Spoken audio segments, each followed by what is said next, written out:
भाव मेरे तेरे सिवा कौन जान पाएगा, मुझको पता है राम तू ही अपनाएगा।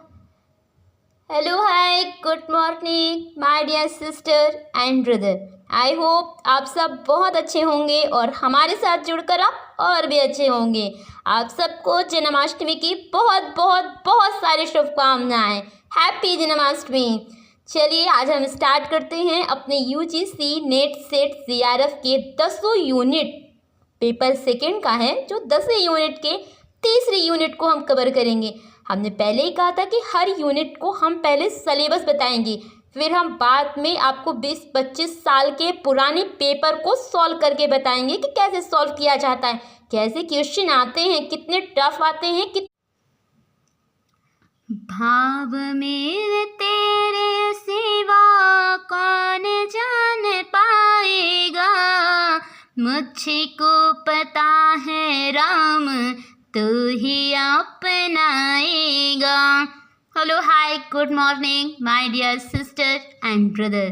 जैसा कि हमने पहले भी आपको कहा था कि हम यूजीसी नेट सेट जीआरएफ तीनों के 10 यूनिट को डिटेल में कवर करेंगे। सो हम आ गए हैं अपनी पहली यूनिट में।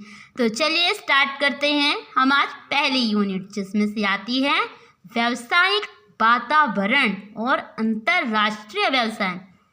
दोनों हैं तो एक ही टॉपिक पर थोड़ा डिफरेंट हैं। व्यावसायिक वातावरण से आप ऐसा कह सकते हैं या समझ सकते हैं कि ये जो बिजनेस है वो अंतर्राष्ट्रीय नहीं होता, मतलब एक फॉरेन होता है जो फॉरेन इन्वेस्टमेंट करते हैं, पर ये वो नहीं है, ये अपने। और आखिरी टॉपिक के बारे में बात करते हैं WTO, यानी कि WTO वर्ल्ड ट्रेड ऑर्गेनाइजेशन होता है। ये एक अंतर्राष्ट्रीय व्यापार टाइप में होता है जो राजस्व विभाग के ही अंतर्गत आता है, यानी वाणिज्य विभाग। अगर आप कॉमर्स के हैं तो आपको पता होगा कि WTI क्या होता है। 1945 में इसको ऑर्गेनाइज किया गया था। इसने गैट का स्थान लिया था। ट्रिप्स ये सारे उसी के अंतर्गत आते हैं, बट अगर सबसे पहले अगर कुछ आया था वो है गैट्स, उसके बाद ही WTO आया, उसी के बाद ट्रिप्स आया, उसी के बाद ट्रीम आए, उसी के बाद गैट आया, उसी के बाद IMF आया, उसी के बाद FDI आया, उसी के बाद ऐसे बहुत सारी चीज़ें हैं जो गैट के बाद आई, पर ये हैं सब किससे रिलेटेड, बिजनेस से ही रिलेटेड हैं। और सर्वप्रथम अगर कुछ बात करें जिसे जवाहरलाल नेहरू ने किया था वो है LPG, जो पंचवर्षीय योजनाओं के अंतर्गत आती है।